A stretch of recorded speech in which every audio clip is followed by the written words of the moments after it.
Adrianne C. Smith, Chief Diversity and Inclusion Officer at FleishmanHillard and founder of the CAN Diversity Collective, talks to host Doug Simon on PR's Top Pros Talk. How has the overturning of affirmative action for college admissions affected corporate DEI teams and initiatives? You know, Doug, I would say this. When I first heard about the ruling, and a lot of people said it was narrowly focused, but I knew that this narrowly focused ruling is really like the gateway to everything that we are experiencing right now. I call it like the gateway drug of DEI pushbacks, right? And what we've seen in terms of places like in Florida and deeper in Texas, that they're pushing back on organizations and their DEI missions, corporations, or getting rid of their DEI teams. They're limiting funds. So it's become like a big issue. But I think the organizations who are committed to the cause, and so I'd like to say who are in it to win it before George Floyd, are really just sort of doubling down on their efforts. I call it the 10 toes down method, right? They're committed to doing the work because they know that, anything else that happened just because of the start of, or the death or the murder of George Floyd that happened in front of all of us during COVID, that was just going to be performative work versus work that would need to be doubled down on, reinforced and sustained. Since our audience covers a full range of public relations people and communicators, I wonder, is there a role that they can play to support the chief diversity officers at their organizations and at other organizations? I would even take it a little further of, how can CDOs support CDOs, right? The reality is the work of DEI is not a competitive business, it's an imperative business. And how we support one another in terms of being as consistent as possible with the work, with the policies, with the how-to, toolkits, I think that sort of helps us build momentum so that every time there's an issue, we're not starting from ground zero and figuring out how to solve, a moment. So, when we go from crisis to crisis, we should be able to just pick up where we left off and keep moving or just do business as usual, I would say.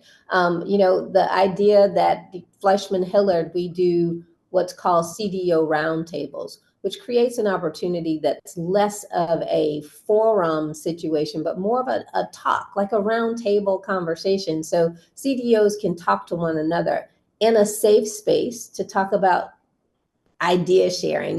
What did you do in this scenario? And I think the value that FleishmanHillard has played in terms of creating that space for leaders to talk directly to one another is critical. And then outside of creating that safe space, then we can invite the communications officers in, the chief marketing officers in, and the CEOs in. But once we've determined what is needed collectively, that is the opportunity for other groups within the organization to be supportive of the chief diversity and inclusion officers. I think, again, the work is not competitive, it's imperative. And we all have to work from that same page because we're better together. So I'm doing the work for not myself, but really the generation that's coming after me, right? Succession planning is a key to success of this entire type of work that we do.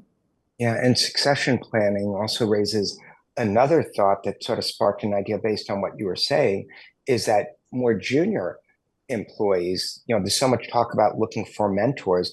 How many of them think to approach the chief diversity officer as someone who's clearly had success in their career, who can help them by building a relationship with that person to learn, expedite their learning in this area that's only going to become more important in the future?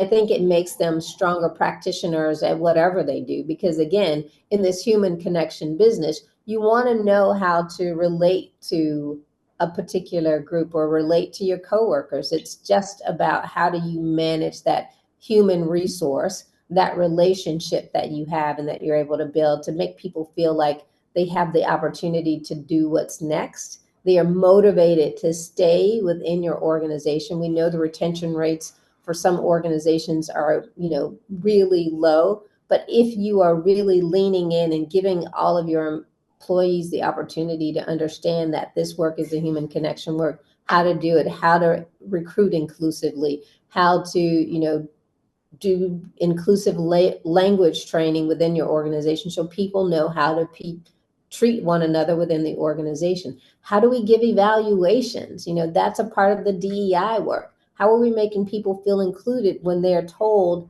when they're, how to do their jobs better? And then on the other side, when you're talking about receiving the input, then how are you able to now action the plan of action that's been given to you to become a better employee or a better team member? All of that work is critical for the work that we do as Chief Diversity Inclusion Officers, and how we value that work is even more important.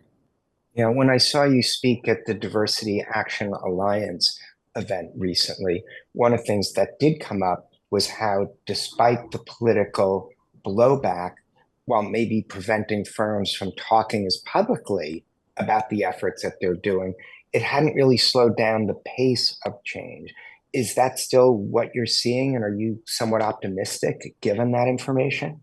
100%. I mean, and you think, you have to take this DEI mission beyond what's happening in the US to really understand that the work of DEI is a human connection business, right? It's not just something that you can put a line atom attached to.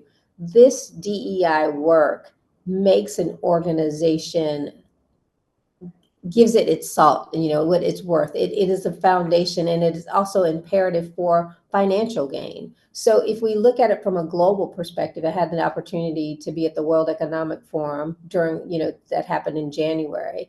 And the report that they have, that's called the Lighthouse Report, shows what organizations are doing across the world. So that was something that was inspiring to me, that says, whether or not we're pushing back on it here in the US, the rest of the world is moving forward because the rest of the world sees the value in it, whether it relates to the I for inclusion or the E for equity or the D for diversity. We know all those mean something different in every place in the world, but the work is, people are committed to it. People want to be able to see the value of making equitable work environment so people feel like they can belong and they have the equal opportunity to do great work.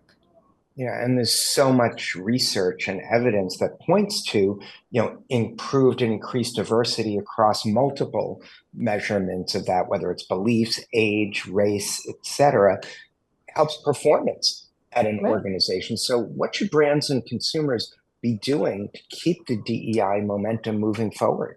I would say just making sure that within your organization, you're reiterating the importance of doing the work. It should start at the CEO. That entire C-suite should be in regular dialogue and conversation with each other, and providing each other the guidance in terms of what should happen as we think about scenario planning within organizations, being very smart about what the possibilities are, and then being prepared. I think sometimes organizations are left flat-footed because they don't understand how to maneuver when a crisis moment happens.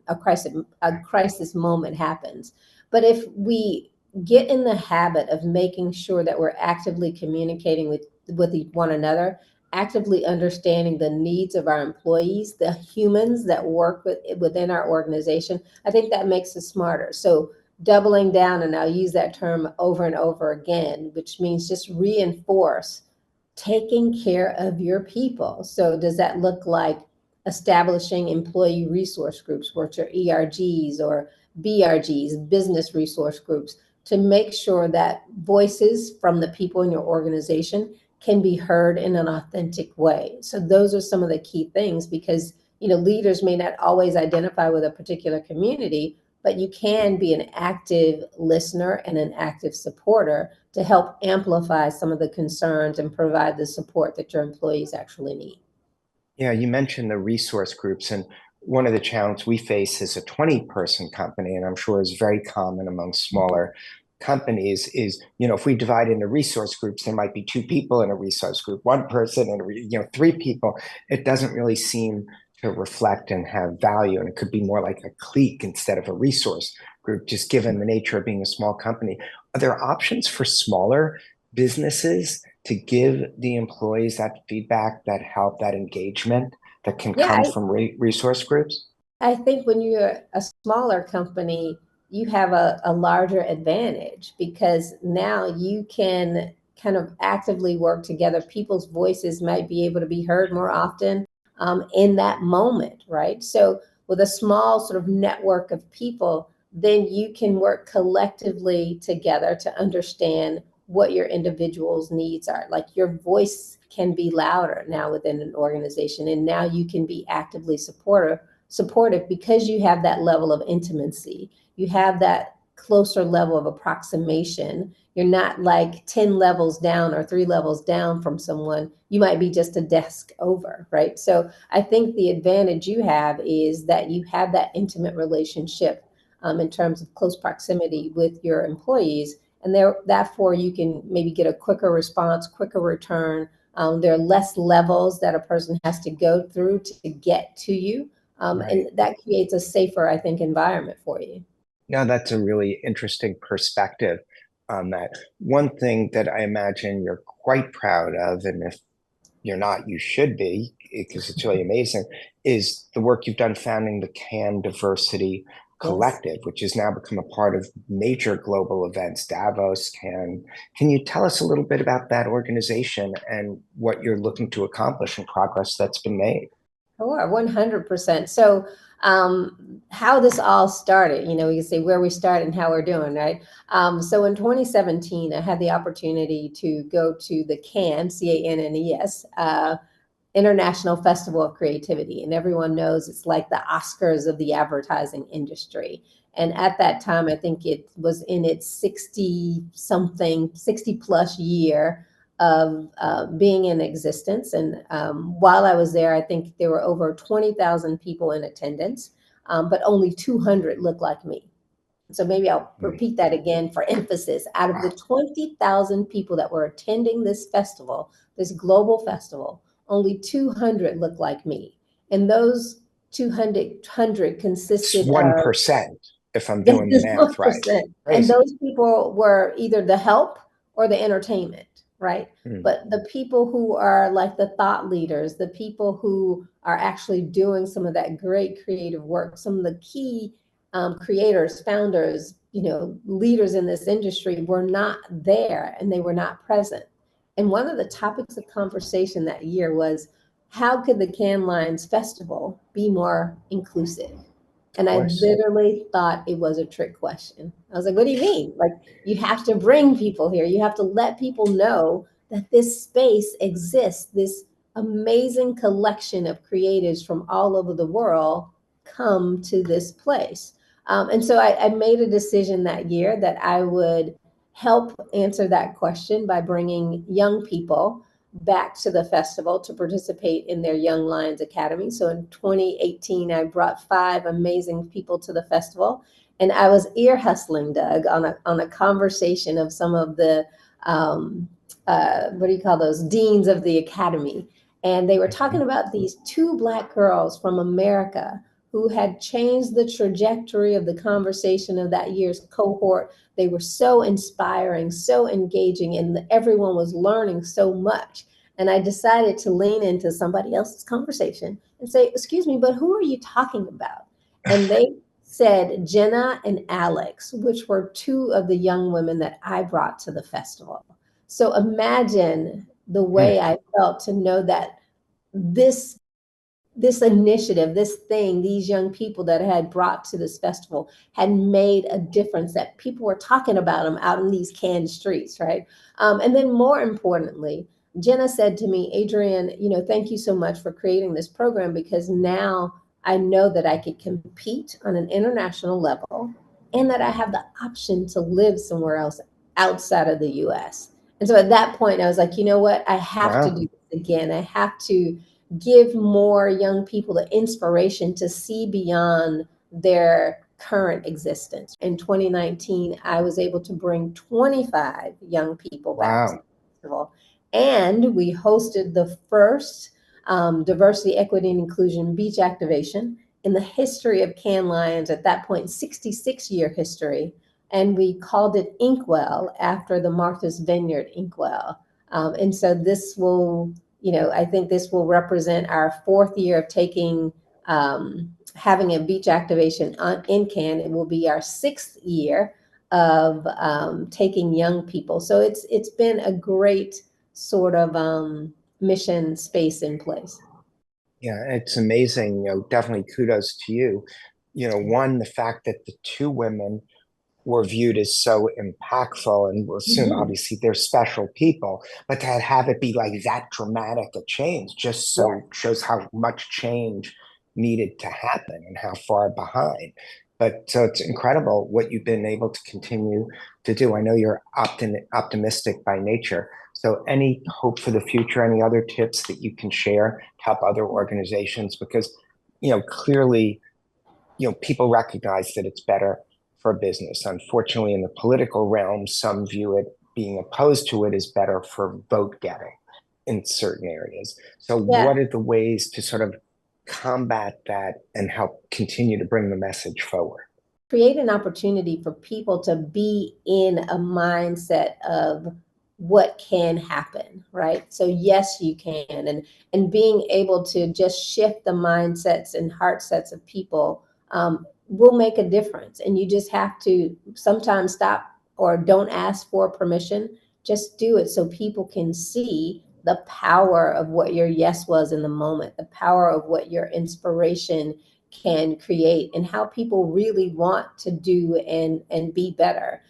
Not only did we, sort of launch this space in Cannes, but we also went to Davos, to the World Economic Forum, and we launched the first diversity, equity, and inclusion festival or activation during the World Economic Forum. So there's always, a fringe event. And even in Cannes, we're a fringe event, but there's power in the fringe, right? There's always power in a collection of people to be able to have open dialogue and conversation about ways to be able to shift change and change the way things are for the better. So I would just encourage people just to keep fighting, to keep good fight, just keep moving in the direction that provides us some forward focused movement that shifts us from the spot we're in to a better place.